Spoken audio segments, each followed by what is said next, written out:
Episode number 12, Ironman Campache 70.3 with Kitty Cole. Welcome to the pursuit of the perfect race. My name is Terry Wilson, and with each episode I bring athletes to you that share their experiences at races in order for you to find your perfect race. We will hear stories from athletes of all ages, abilities, and races of all distances. So regardless of where you fit in, there's something in it for you. Thanks for spending some time with me today.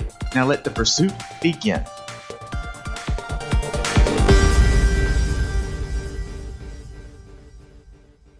Hey everybody, welcome to the next episode of The Pursuit of the Perfect Race. Today I have the honor of talking with Kitty Cole, who has been doing triathlons for many years and is also a marathon athlete. She did her first marathon on Easter Island in 1998, has been doing triathlons since she turned 50. Today we have the privilege of talking about Ironman 70.3 Campache. I believe I'm saying that right, at least I hope so. And welcome to the show, Kitty. Glad to have you on. Thank you. Thank you so much for asking me. This is going to be a lot of fun. I hope so. So whenever you started to get an idea of doing this race, what made you want to do this race over other races? Well, I wanted to do an early season race because I'm doing Florida 70.3. I live in Wisconsin, so all the training is on the trainer, and I wanted to be able to get outside. So that means going south. So I was looking at doing either Puerto Rico 70.3 or Campache kind of popped up on the radar a little bit later. And the reason that I decided on Campache was a really good friend of mine who lives in Canada decided to do Campache. And he reached out to me and said, hey, I don't want to go here alone. I know you're thinking about doing Puerto Rico, which is the same day. How about you come to Campache, and that way, you know, we're not there by ourselves and we can have a good time. And like I say, he's a really good friend. And so he convinced me and met up with him down there in Campache and hung out, raced. And as it turned out, the day was so miserable, we were able to kind of help each other out at the end of the day just to recover. Nice. So how were the logistics going down to Campache? Not bad. From Madison, I flew from Madison to Atlanta, Atlanta to Mexico City, and then Mexico City to Campache. It was a pretty full day of travel. It went very smoothly. Delta the whole way. I'm not promoting Delta, but it was very convenient because they're partners with Aero Mexico. So that's who I flew then from Mexico City to Campache, and then stayed at what was considered the host hotel, but I'm not sure why it was the host hotel, other than its proximity. It couldn't have been easier. I took my bike with me in my bike bag and had no issues whatsoever. Now, did you get a rental car when you got there? No, decided not to, just because staying right in town, tons of taxis and transportation was not an issue at all. Everything was very reasonable, too. I mean, taxi ride from the airport to the hotel was 150 pesos. So that's like $15. Yeah. I think it's like a 10-to-1 ratio. Well, at the hotel, they were giving us 16-to-1, and I think if I went to the bank, I would have gotten 18-to-1. So even less than $15. Oh, wow. That's cheap. It was cheap. And everybody was super nice. I mean, it was great. Wow. So you say you flew with your bike. What kind of bike bag did you use? I've got the Scion triathlon bike bag. I've had really good luck with that as long as TSA doesn't mess with my bike, which they have a couple times. Like they've actually unhooked it off the frame in the Scion bag. Why? I have no idea, but they have. But I've traveled with that bike bag for over a year now. I mean, if I can pack up my bike and then put it back together, then anybody can. Let's just put it out there that I'm kind of a twit when it comes to stuff like that. So it's easy to use. And I mean, I'm not a big person. I can manage that bike bag on my own. I can get it in and out of the back of my SUV and transport it in the airport. So if I can do it at 5'2", then anybody can handle that bike bag. It's wonderful.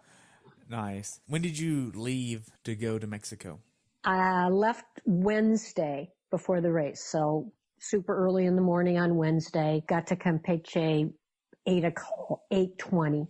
And that was a little bit of a delay getting out of Mexico City, which I think they build into their schedules anyway, because we still got to Campache on time for the most part. So I got there Wednesday. The race was on Sunday. Okay. So you get to your hotel, and then you go and get dinner. What'd you have for dinner that night? I had for dinner that night. Actually, I had food that I had carried with me because I wasn't sure what it was going to be like, if I could go out and walk around, just to get the lay of the land. I had beef jerky. I had a few things with me. Nothing exciting. Nothing exciting. Protein powder, some of that kind of stuff. Some good dark chocolate for a treat. That kind of took care of me the first night. I had food at the airport in Mexico City, so I really wasn't too hungry. I did fine. Okay. So the next day, did you do any training at all? The next day, I found a pool that was within walking distance. So 50-meter outdoor pool. So I got in a nice swim, which felt really good. And a little bit of a run later in the day. Nothing too crazy, zone 2 stuff. The swim, I think, wound up being about 1,800, 2,000 meters, just to stretch everything out from sitting the day before. Nice. Mm-hmm. So now, whenever you actually started to get ready for the race and go check in, how far away was the race venue from your hotel? Walking distance, 10 minutes. Wow, that's nice. Very nice. Very nice. So the convention center was just down the street from the hotel that I stayed at. Packet pickup was there. That was a little chaotic, trying to figure out, okay, where do I go first? And, it wasn't well marked. But, as long as I go with the flow, it was fine. And didn't take that awful long. Got checked in, my usual, which is a visor, a shirt, and a coffee cup. I always buy coffee cups. Visited with a few people, just chatting, how triathletes are. We can make friends anywhere. And it was great. It went pretty quickly. That was Friday. It started at noon. So got that done. Got the bike all put together. Went out and got a little ride in, just to make sure everything was working and the legs felt good. And then walked around. There's a old city of Campache that was a bit of a walk to get to, but it was fabulous. I mean, it felt more like Mexico than, say, going to Cancun or Cozumel. I'd been to Cozumel in November, and you could find a lot of English speakers there and more of a resorty vacation kind of atmosphere. This was more of what felt like a real Mexican town. And, it's the Yucatan Peninsula. So the old city has all these old forts and structures that you can do a walking tour of. The old city reminded me a lot of, I've been to Havana, Cuba, and the narrow streets reminded me an awful lot of old Havana. Apartments with balconies, wrought iron balconies, and very narrow streets and restaurants. And it was very cool, really cool. The people were super friendly. Not a lot of English speakers, and my Spanish is not great. And so, I think it's really important to get outside your comfort zone. For me to practice my limited Spanish, which of course everybody appreciates that you try to speak their language, and limited English. It was fun. I mean, it really was great. And at times I was alone walking. At other times I was with my friend Brad, who came down from Canada, but I never felt unsafe. Walked all over the place by myself a lot. And then when it got later in the day, when it wasn't so hot, the city is right on the Gulf, and there's beautiful bike trail and running trail all adjacent to the highway along the water. And then the families would come out. So in the evening, it was terrific. You walk around and people would say hello and, try to converse with you. They knew you were there for the race. They wanted to know where you were from. And, the question I always got asked was, how cold was it? Because I, told them I was from Wisconsin and they wanted to know how cold it was. And, so it was great. I would highly recommend the race, as long as you can handle heat. Yeah. So you said that you put your bike together. What kind of bike do you have? I have a Trek Speed Concept. Okay. So whenever you got ready to put it together, what tools do you travel with to put it together? I just really all I have to do is take off my wheels because, well, again, I reference back to the fact that I'm 5'2". So my bike fits in that bike bag with all kinds of bubble wrap around it, and I don't have to take anything off. So just the wheels come off. Pedals if I feel like taking the pedals off, but even those don't have to come off. So, bike, it's an extra small frame. Oh, wow. So it kind of looks like it came from Toys R Us. It's pretty little. Yeah. So it fits in the case. I don't really need any tools at all. I just have to be able to put my wheels back on and make sure that, everything's working. Wow, that's nice. So you get to the day before the race, you go and check your bike in. How was the check-in process there? Very smooth. It was a split transition race. Okay. So T1 was at the swim, which was at the Campache Country Club, which was approximately 20 to 25 minute bus ride from T2 in the finish line. So they provided buses. So we rode the buses with our bikes out to T1. They had a practice swim in the Gulf, and it was fairly protected water, although on race day it was choppy on the backside of the swim, but not horrible at all. And then transition was right there on a grass soccer field, which made it very comfortable coming out of the swim. But this is a whole new development. The whole area is being upgraded. They're making a real commitment to infrastructure. They want a long-term relationship with Ironman. This complex that they're building out by the country club they've got a golf course and they're working on condos and a hotel right now. So it's going to be really lovely. Wow. So the bike check-in was real smooth. Ironman photographs you with your bike now for security and safety purposes. We were just lined up and walked in. We were supposed to rack our bikes according to our bib number, and then they gave you a time. But I found that people didn't really adhere to that, myself included. And it was just super easy to get the bike racked, and it was all done. And then they had transportation for us back downtown to the convention center and the race site. Okay, so you get your bike checked in and all that ready, and then you head over to T2 and put your stuff there the day before the race? Yeah, this is happening in more races now that they want your run bag checked in for 70.3s. We've done that for the full races, but they're doing that now more and more. The issue that I have faced with races that want the run bag checked in is they say then that there's no access to the run bag in the morning at T2, that you're just heading out to T1.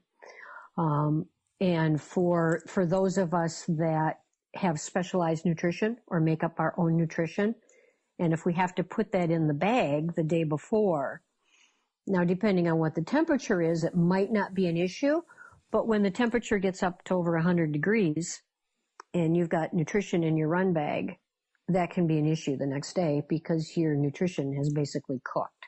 I mean, even if you're using standard nutrition like shot blocks or things like that, I mean, it can melt and make quite a mess. So I don't know what the answer is to that. It just doesn't seem like it would be that big a deal to be able to put something in your bag race morning. Were you not able to access your bag on race morning? No, I didn't try because at the race meeting, they said that no one would be allowed to access their bag race morning. But then when you're getting on the bus, you can see I saw quite a few athletes that clearly did not get that message who were turning in their run bags that morning. and it looked like they were allowed to do it. So that didn't make me extremely happy, but it is what it is. But I don't know if more races are going to go to that, or what the issue is. I mean, if it's T1 and T2 at the same spot, you get access to your bike, so it's not a problem. It's just the races that have the split transitions. They don't want to deal with run bags being handed in, because then you have to have more volunteers, and sometimes getting enough volunteers is an issue.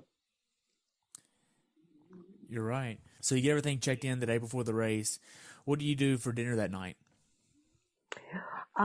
Dinner that night, we went to a place that was close walking distance from the hotel, and it was perfect. My friend had a pizza, and I had grilled chicken and some rice and some broccoli, and it was ideal. Normally I have fish the night before. I like salmon as my pre-race dinner, but I didn't see anything on the menu like that I felt really comfortable with. Plus, salmon is not a fresh fish in the Gulf of Mexico, so I didn't know where it would have come from. So, but chicken is fine for me. It's a great second choice, and it was perfect. I mean, walking distance. We ate early like old people, and got it done.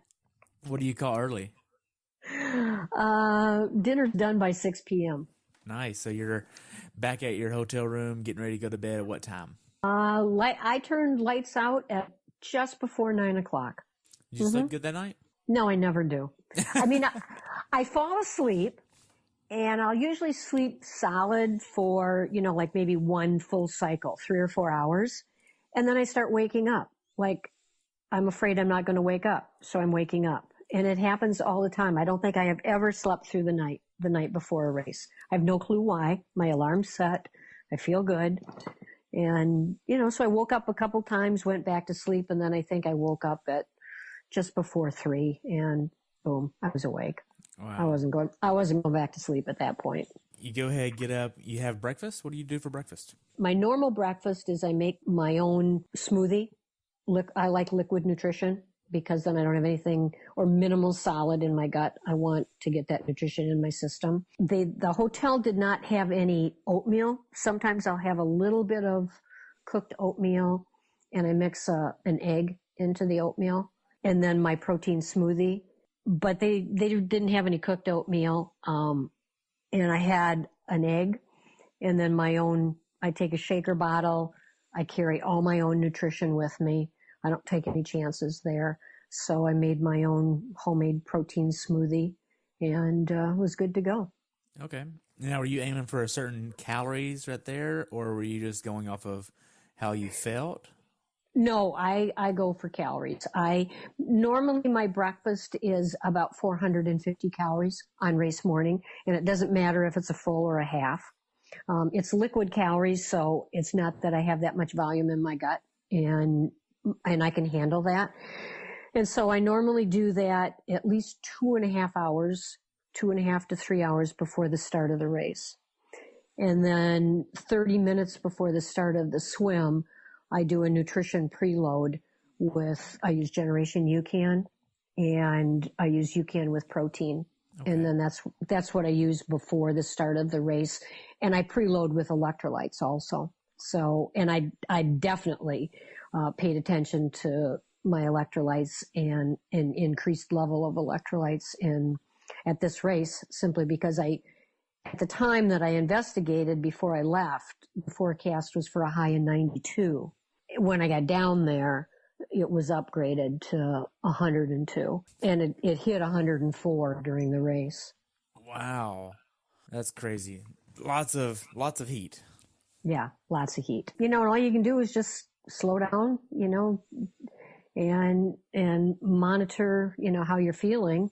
The heat didn't really start to become a factor until about mile 25 on the bike.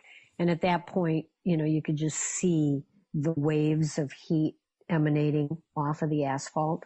There was no shade on the bike course. There was no shade on the run course either. So it was just unrelenting. It was crazy. So you get to T1 and you look over your bike.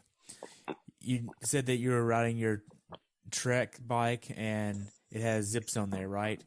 Yes. Okay, so what kind of PSI are you putting in those? Because of the heat, I went with, it was like 95, Okay. 90 to 95. I didn't want anything more than that.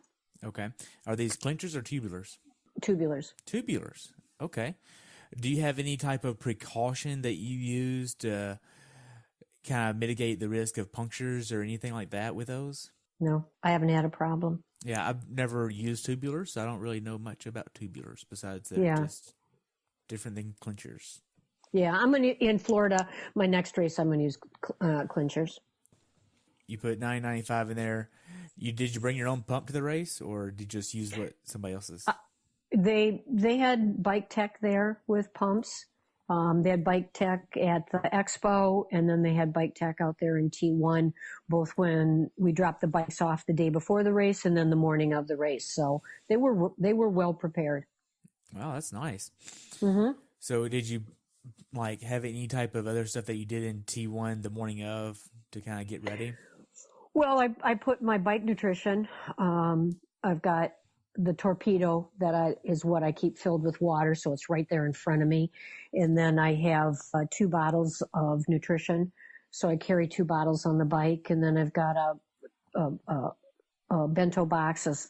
It's the Bontrager version of a bento box, and then that's what I have packed with some extra nutrition and my electrolytes. Okay, so were you trying to hit a certain number of calories on the bike per hour?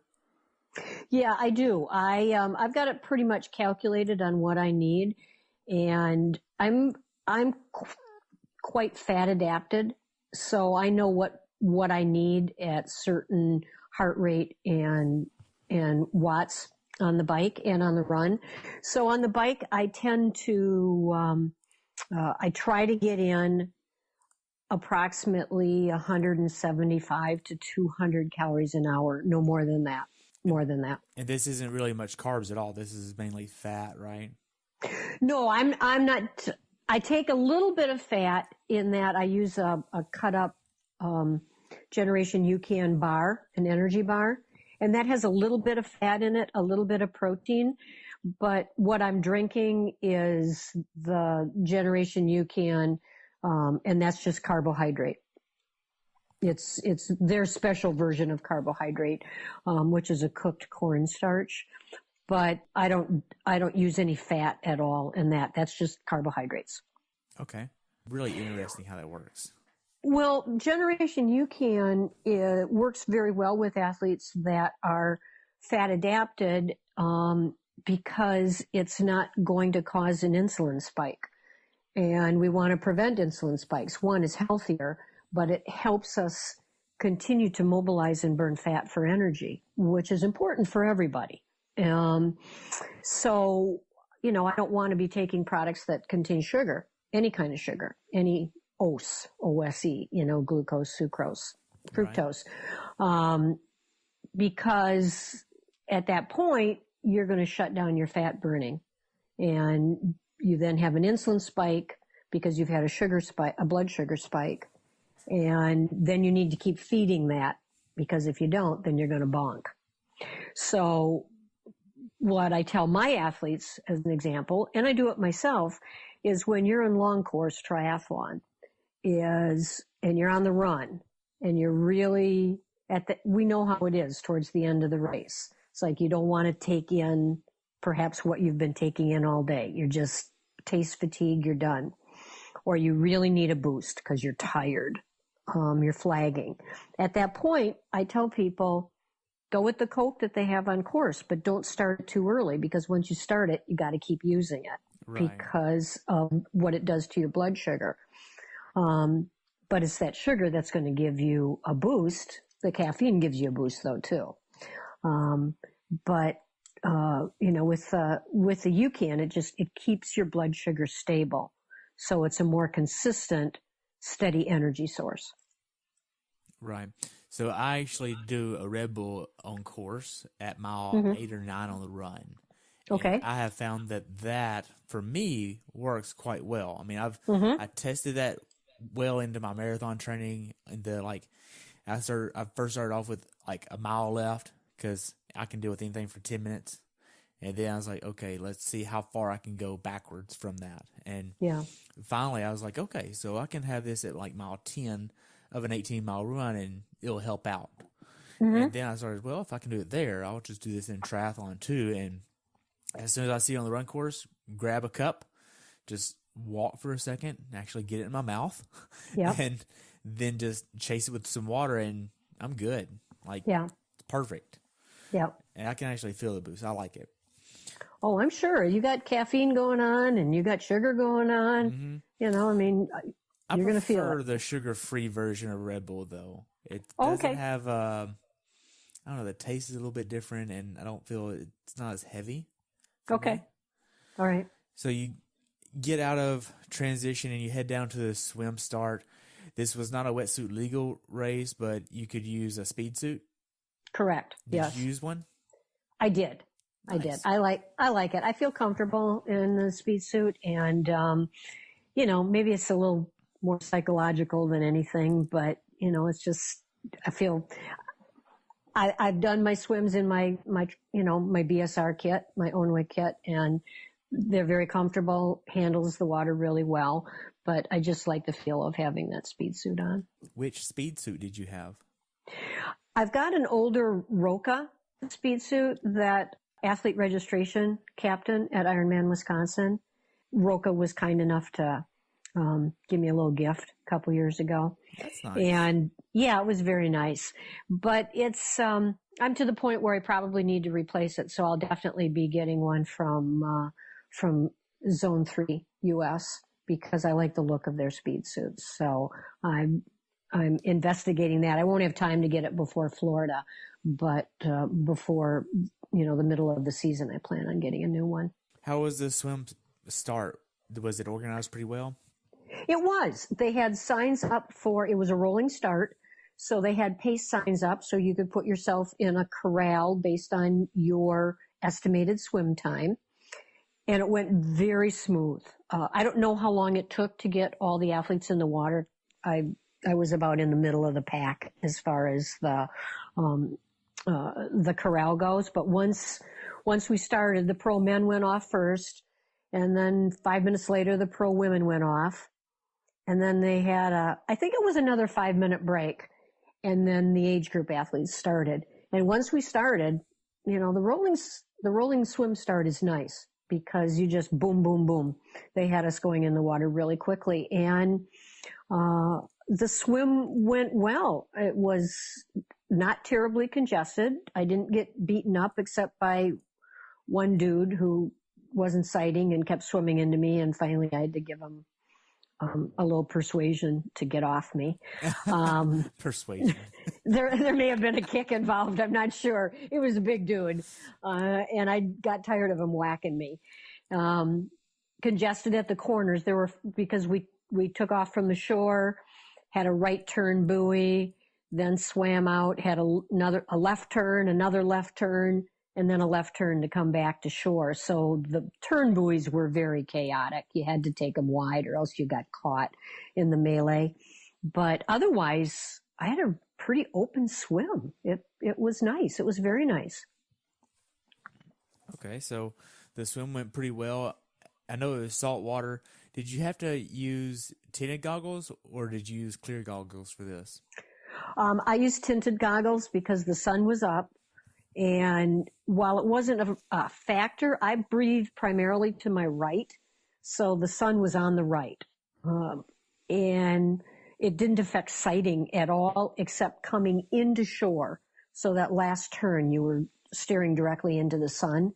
But it's pretty easy to sight because you just swim into shore. So that really wasn't an issue at all. But for me, it was more comfortable with the tinted goggles. Okay. So after you got done with the swim, going from the swim to the bike? It was smooth. I'm not a fast swimmer at all. I try to be, but it just doesn't happen. So they had showers set up so we could rinse the salt off of our face. And if you wanted to take the time to, you know, get the sand off of your feet, you could. I didn't because running on the grass to your bike pretty much cleaned your feet off. And it was fine. I mean, they had transitions set up so it was roomy. You weren't directly on top of each other. And it went quickly. Got the bike. Getting out of transition, out of T1 on the bike was straight uphill. Really? Oh, yeah. The the climb out was interesting. Looking at it the day before, because the mountain line was right there when you walked up some steps with your bike, and then you went straight up. And I looked at that and thought, I'm not going to clip in. I'm going to run up the first section with my bike, because I knew darn well there would be people that were not in the right gear, and they would get on their bike and start pedaling and fall over. And sure enough, I think it may have been the same big dude that was beating me up in the swim. Honest to God. I'm right behind this guy, and I can see where he's geared. And I'm thinking, there's no way you're riding your big chain ring up this hill, buddy. I didn't say anything. So I moved away, and I'm running. And sure enough, he clipped in. He started climbing. He fell over. He would have fallen over right in front of me. And so there was a little bit of a flat section by a parking garage, if you will, on the first climb. And that's where I got on my bike. And then there was another climb to get out. So it was got some watts going there, just to get out of transition. And that worked out fine. But boy, if you weren't in the right gear coming out of T1, you had a problem. You were probably going to go over. It's that steep. Wow. So now, did you immediately start eating on the bike, or do you wait a certain time before you start consuming calories? I wait 15 minutes and I take my first electrolytes. So I do everything on a 15-minute schedule when I'm racing. So I want to let everything settle down. Any water that I've swallowed from the swim, I want to either get that out or just let it settle in my stomach. So I start with electrolytes at 15 minutes and I take my first calories at 30 minutes. And then I'm on a schedule like that, so I never forget that I need to be taking something. Okay. So how was the first few miles of the bike ride?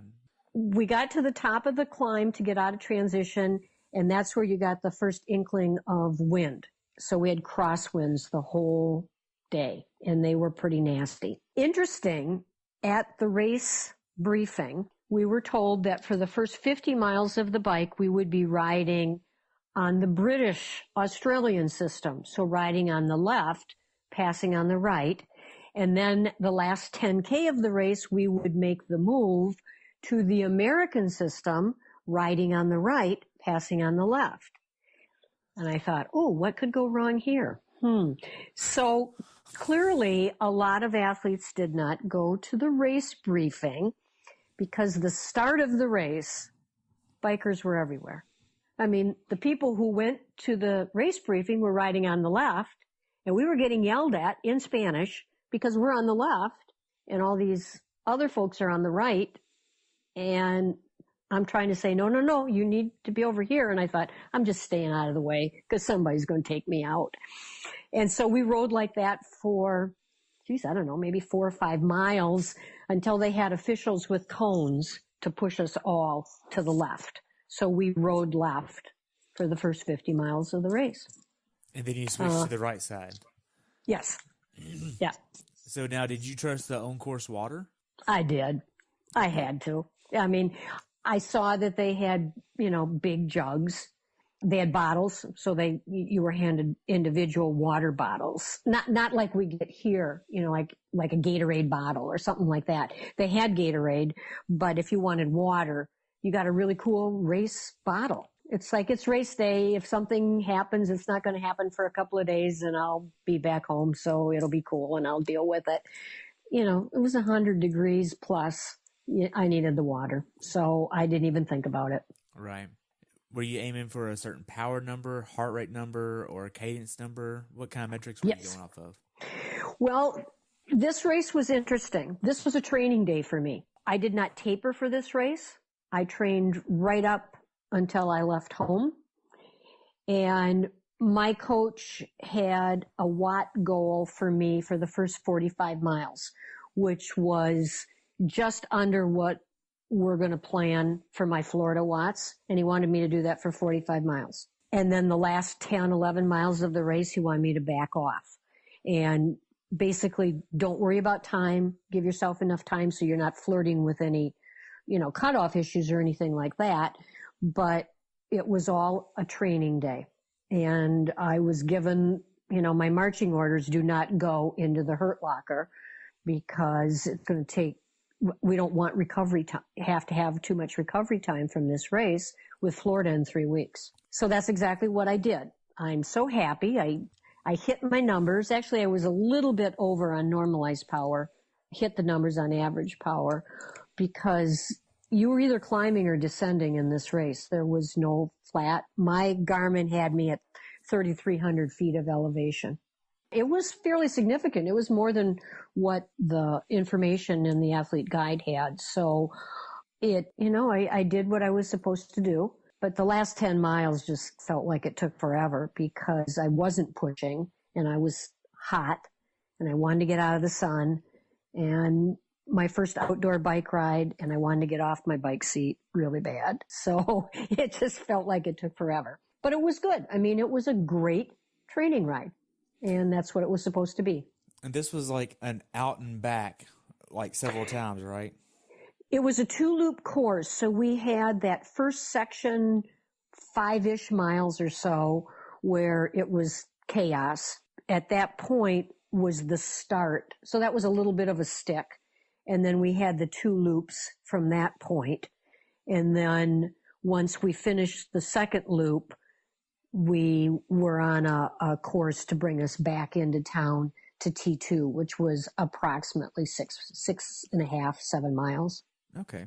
So it was like a 2-stick lollipop then. Yeah, basically, yes. How was the road quality? I thought they were fine. I had no issues. There wasn't debris in the road. There were no sections that I felt unsafe.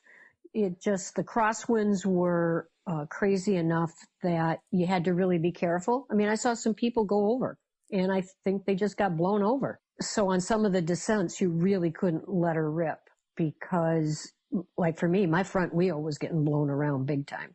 How deep was the front wheel? 404. Oh, wow. Yeah. I would not have been able to handle anything more than that. Not myself anyway. I just don't weigh enough to keep it down. Roads are pretty good. Anything stand out on the bike course? Just at one spot, and we went past it a couple of times, there was like a sand and gravel pit. And with the crosswinds, I felt like I was inhaling sand and gravel 4 times on the course. It wasn't horrible, but it was noticeable. Like my eyes got really irritated from it. And I'm sure I just got, crud in my eyes. That was really the only issue. They were ready for us. There was plenty of water. If you wanted on-course nutrition, you had access to all of the traditional Ironman on-course nutrition. They had people out there with sunscreen. So the only stop that I made on the bike course was literally to get coated with more sunscreen because I just felt like I was frying. But so they were ready. They were ready for it. They did a really good job. Okay. So now where on the course is that little sand and gravel pit? Oh, geez. Do you remember about what mile marker that was at? No, I do not. There were no mile markers on the bike course at all. Oh, wow. Not a one. So, I mean, I've got my Garmin. I knew where I was mileage wise, but it was kind of funny that there were no mile markers. Okay. I'm wanting to say it was maybe about halfway of the loop, but I'd have to find out for sure. Right now, I can't remember. Okay. So you get done with the bike. How was the last few miles of the bike ride? The stick to take us back into town. Once we finished the second loop and got on the stick, it was a screaming, curvy downhill. And because I knew that there were a couple of speed bumps on this downhill, we had been warned about that. Oh, really? Yeah. I still kept tapping my brakes. I didn't want to let it go because I didn't want to hit that speed bump and go flying. So that was kind of interesting. It was fun. And you really could fly if you wanted to, but you had to be careful. Excuse me. And then once you came down that hill, then you were on the flat section, which was actually adjacent to where people were running. And then that was the last few miles to bring you back into T2, and that was totally flat. Okay. So how was the T2? It was hot. I mean, it was exposed. It was on concrete in a parking lot. You know, I found the bike easily, got to it, and the ground, the concrete. I mean, I took my bike shoes off and was standing there. They had a rug set up, carpet, if you will. And I took my bike shoes off and was standing on the concrete. Literally, my feet started burning. It was so hot. So, I got out of there as quickly as I could, got some ice and some water and just stood in the shade for a little bit just to ice myself down, dump water on my head, drink some cold water, and then headed out on the run course. But it was fine. I mean, it was easy to find everything. Volunteers were there. They were, they had a lot of medical. They were checking everybody over, asking how you feel, what do you need, are you sick, are you okay? I think we probably all looked like death coming in off the bike, so they were looking us all over pretty good. Well, and if it's been windy and so hot, I mean, I'm sure a lot of you were pretty salty coming in. I saw people on the bike course that their kits were just salt caked. You could see it. So now, did you use a sleeved kit for this or a sleeveless? A sleeveless. Nice. I actually use a sleeved version. I like it a little bit better. I don't have to worry about getting sunburnt as much. I will probably give that a try this year. I got sunburned pretty bad. Oh, did you? In the race, yeah, I did. And as one of our mutual friends, Mr. Schaefer, calls me, the ginger, I come by it honestly. So, yeah, I just, the kit that I got last year with the sleeves, it was just a little bit too tight. So I think I need to play with it a little bit more just to get used to it, or else just maybe make a little cut in it or something. I'm not sure, but I like the sleeveless. It's what I've always worn. I'm kind of comfortable on it. Yeah. So on the bike, did you know all of your nutrition plans? Yep. Everything went fine. Great. No problem. So you get to the T2, everything goes smoothly. You get out on the run. What was your strategy for the run? Well, the strategy, which did not happen. How many times do people say that? I had heard from my coach. We had communicated the day before when I let him know what the forecast was for the temperature. And so we kind of modified. He just said, at this point, be safe. Do what you can do. If you can meet the goals we set out, that's fine. But, you got to take care of yourself. 104 is 104. And so my strategy was to run 7 miles at, again, what we hoped would be Florida race pace. And then after 7 miles, again, back it off, take it easy, cruise it in. Don't worry about time, finish the race. Don't go too deep into the hurt locker. Well, it kind of went backwards because getting started, I was so hot. My heart rate was elevated. My breathing was a little erratic. So I had to walk a bit to get started, to get enough ice shoved literally everywhere to cool down and get some cold water on my head. And about a mile in, I started to feel a little bit better. So that's when I started doing run. But it's just, I'd run a bit and I just feel breathless from the heat. So I just basically did a run-walk strategy, watching the clock. But as it went along, I started to feel better, the more I was able to take in ice. And again, they were prepared. There was ice at every aid station until I finished. And so they were ready and they had cold water, they had ice.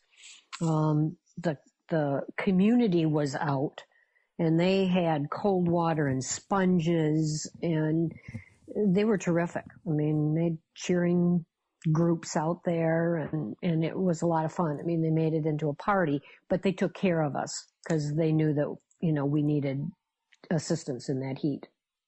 Wow. So did they have the sponges out there too? The race itself didn't have sponges. It was everybody else on the course. Private, there were tri-clubs that had tents set up, and so they had cold water and sponges. So you'd take a sponge from one group and change it off and give that sponge and take a new sponge from a different group, and basically did that the whole race. It was 2 loops, so you were back and forth, so you saw people 4 times. Wow, that's nice. Very. How did the actual finish line feel whenever you got there? Did you struggle any part of the run course more than normal? No, I didn't travel that far to push it hard in the run and go down. And medical, a couple times they came by. There was a guy on a bike, and they had ambulances everywhere. And, between broken Spanish and broken English, how are you? Do you need to stop? And I made a deal. I said to the guy on the bike, look, if I go down, I'm fair game. You can grab me. You can do anything you want, but I'm not going down. I'm going to finish.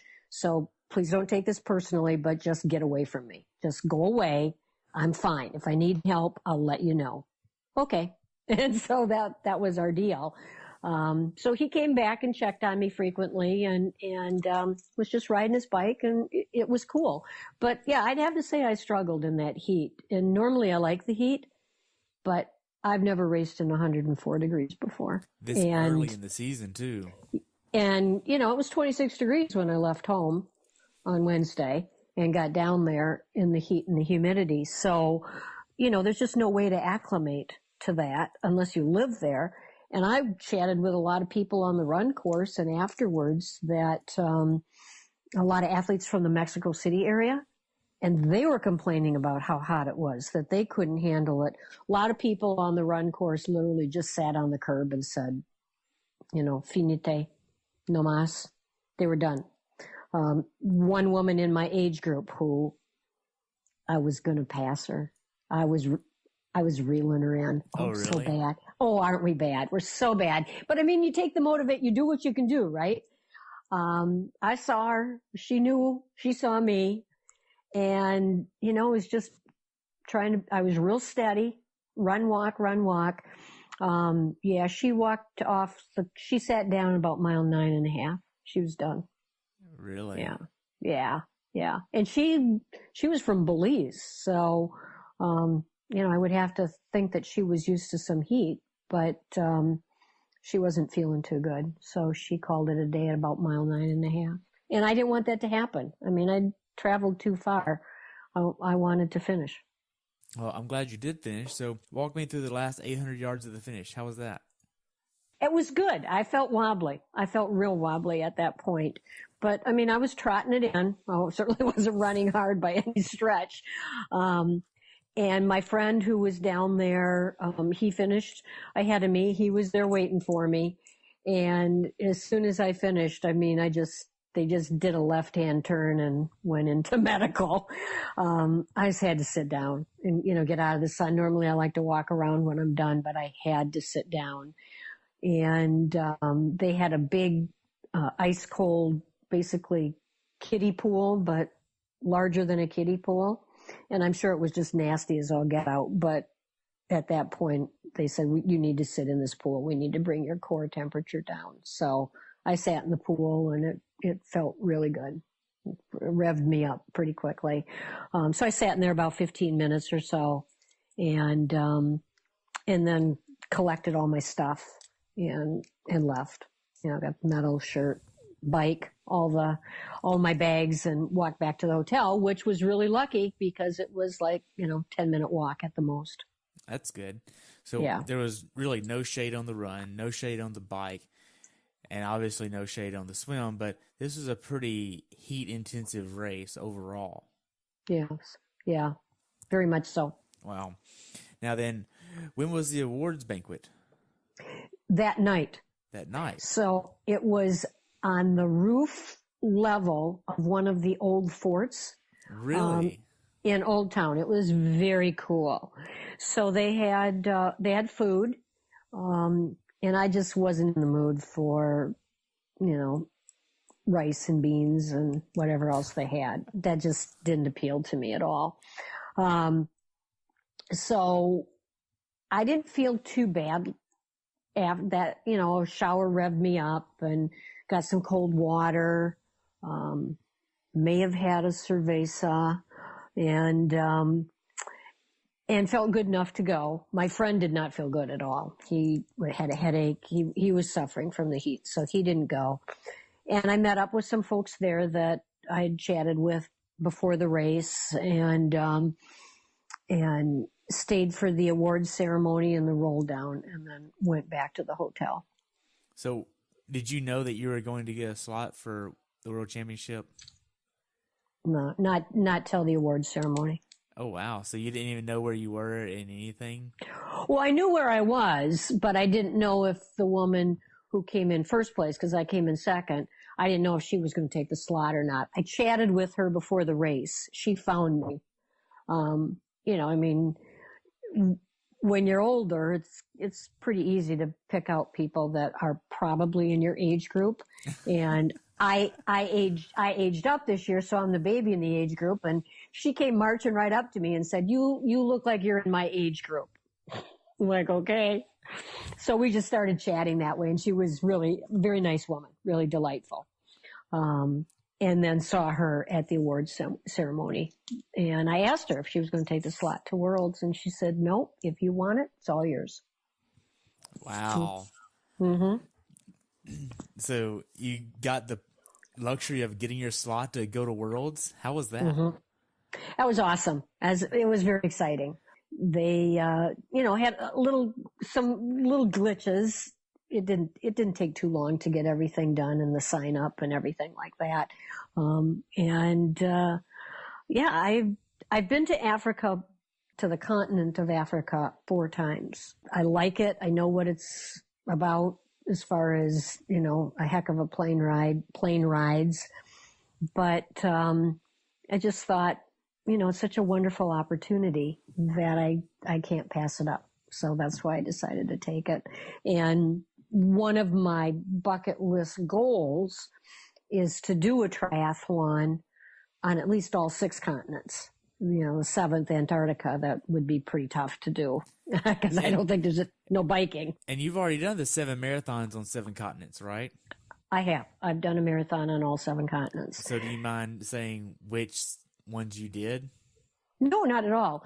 My South American marathon was on Easter Island, which was also the site of my first triathlon. The Antarctica marathon was actually done on the deck of the Orlova because the weather was so horrendous. The captain of the Orlova would not let us get off the ship to run in the only place that you can run the marathon, which is on St. George Island, between the 4 permanent research stations. So we had an official course measurer, and some people elected to do the half marathon, and then some of us were there, and we were in the Antarctic Sea. So it was declared an official Antarctic marathon.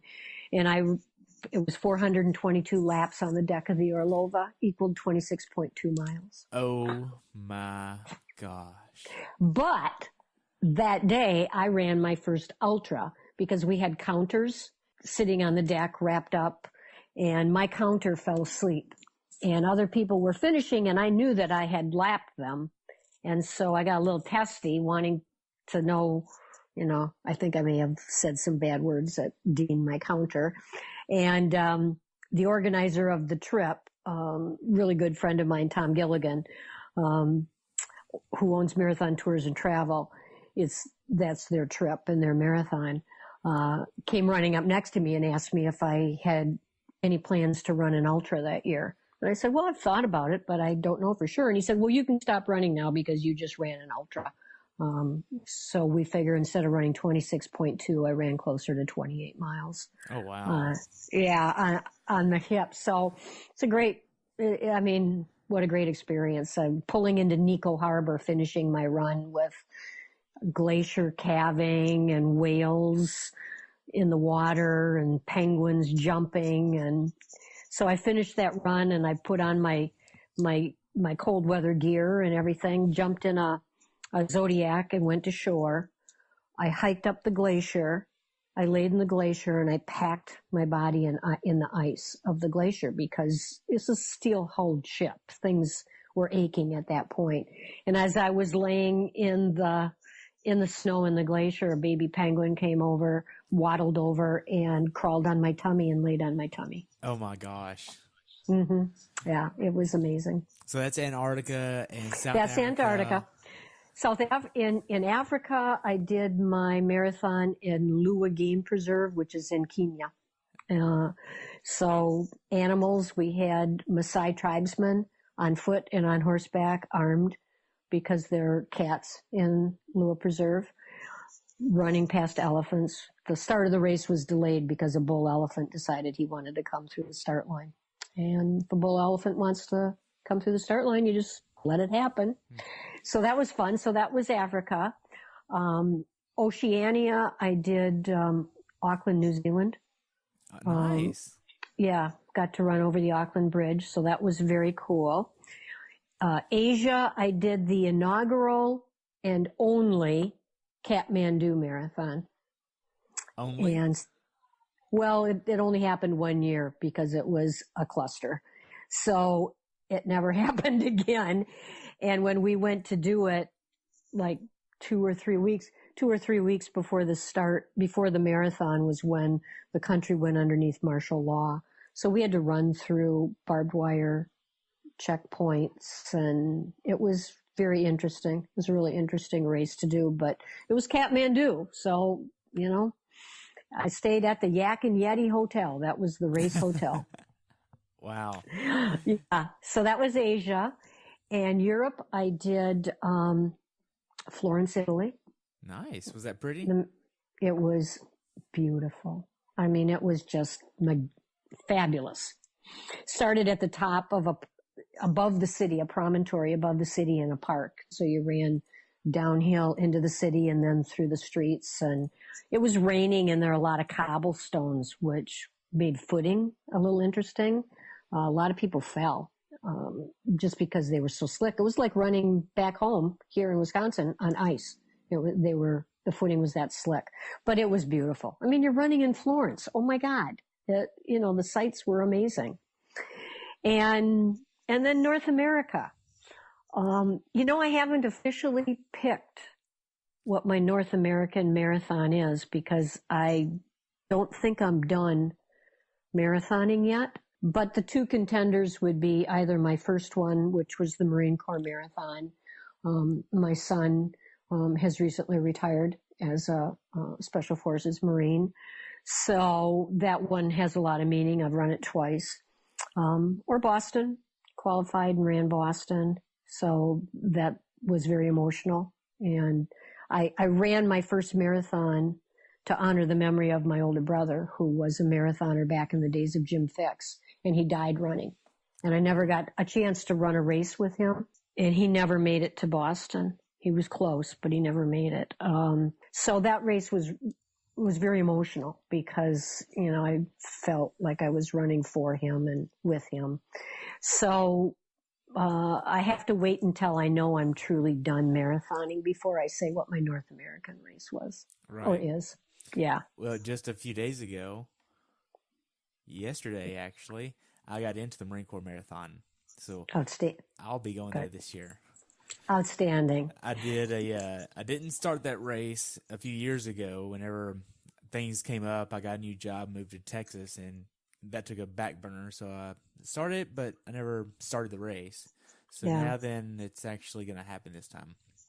Yeah, it's terrific. I mean, Marines take care of you through the whole race. The aid stations, they're all Marines, and an officer will put metal around your neck, probably a second lieutenant who looks like he's or she is like 16 years old at this point.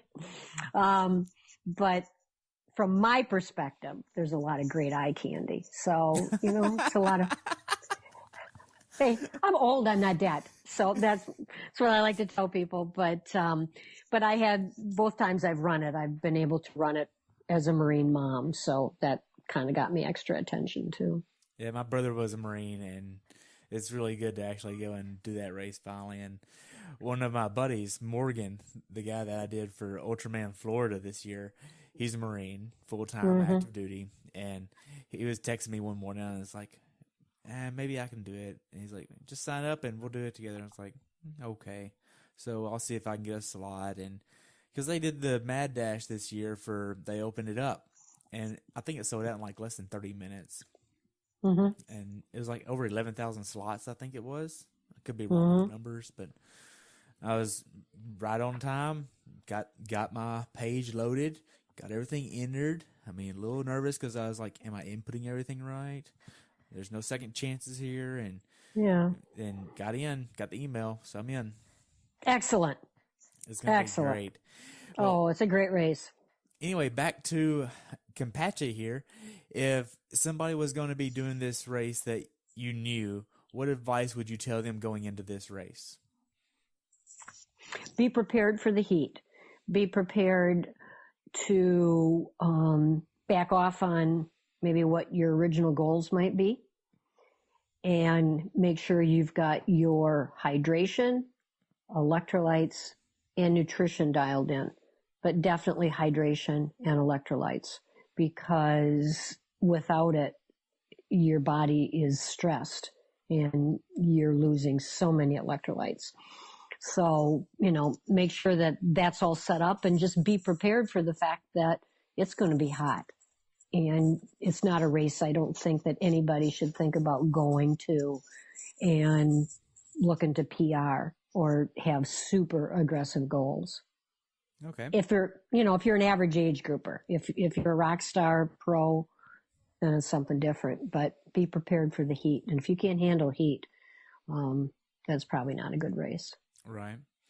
Now, what is your definition of a perfect race? Oh boy. I don't think I've had one, but I guess meeting your goals, and whether that's a time goal, a performance goal, down to watts, TSS, intensity factor, but whatever the goals were you set out before the race, meeting them, that's probably a perfect race, because there's so many things that can go wrong in a race. Well, good. Now, if athletes want to reach out and follow you, how can they follow you? Well, I have a Facebook page, Health Coach Kitty. Okay. And it's a public page, so people can find me there. Health Coach Kitty. I'm on Twitter. I'm on Instagram. And probably the easiest way, if somebody wants to ask questions or something along that line, would be to go through the Facebook page. That'd be the easiest way to reach me. I have a website, but it's basically not functioning at the moment because I'm doing a completely new website. Okay. And you'll put that link on your Health Coach Kitty Facebook page, yes, right? Absolutely. Yep. Okay. Well, Kitty, I just want to thank you for your time today. And I've really enjoyed this conversation, really enjoyed hearing about all the marathons. It's been great. And we will have to talk about going to Comrades one day. That is going to be fun. Like that is Let's do it. On my bucket list. I can't wait. It's going to be a great race one day. Yes. Excellent. I'd be up for that conversation. I mean, I wouldn't even care if we just do it together, because it's all about make sure my battery will last for the whole day, because I'm taking a ton of pictures. Absolutely. It has to be on an up year, though. It's got to be up. Mm-hmm. Oh, you want to go the up year? I want to go the up year. Okay. All right. I just want to do it, so I don't really care. It doesn't matter to you. Up year or down year. Yeah. All right. Well, Kitty, I really appreciate your time. Thank you so much. Do you have anything else that you would like to add? Just it's been great. As you mentioned, I'm part of the Big Sexy Racing team. Chris and Erica McDonald. This is my second year, I think for everybody in triathlon, it's become such a large part of our lives, and the people that I meet have enriched my life so much on a professional level, but on a personal level. So I've now gotten the chance to meet you, but people through the team, and we have wonderful sponsors on the Big Sexy Racing team.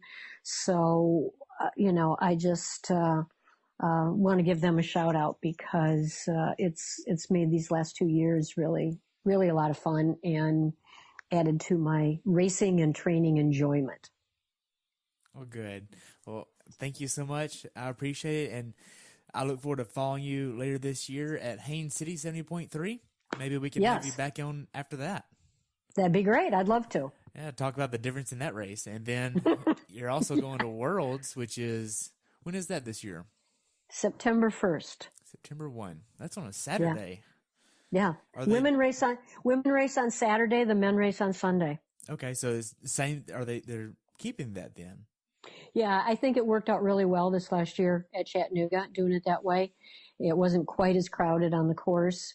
I thought it was great. I was at Chattanooga, and I thought it was really well done. So the same thing is happening in South Africa. Well, good. But before I even think about that, I'm doing Ironman Boulder. So nice. I age up. I'm the baby, So maybe you can get another slot. Oh my God, I don't know about that. I don't know. That's big time. And going to South Africa for the World Championship 70.3 isn't? Well, no, it is. It is. But Kona's in a whole different time zone, basically, Gosh. Yeah. I don't know. I can't go ahead. I can't think ahead too far. The next race is Florida. That's what I'm focused on. One step at a time. You got it. Nice. Well, thank you so much. I appreciate it. And you have a great day, okay? Thank you. You too. Have a good day. Hey, everybody. Thanks for tuning in today. If you were able to learn something from today's episode, take a minute to leave us a review over on iTunes or share it with a friend. This will help us share it with even more athletes. If you'd like to learn more about who I am and what I do, check out my website at CoachTerryWilson.com, where you can find the rest of the episodes of this podcast as well.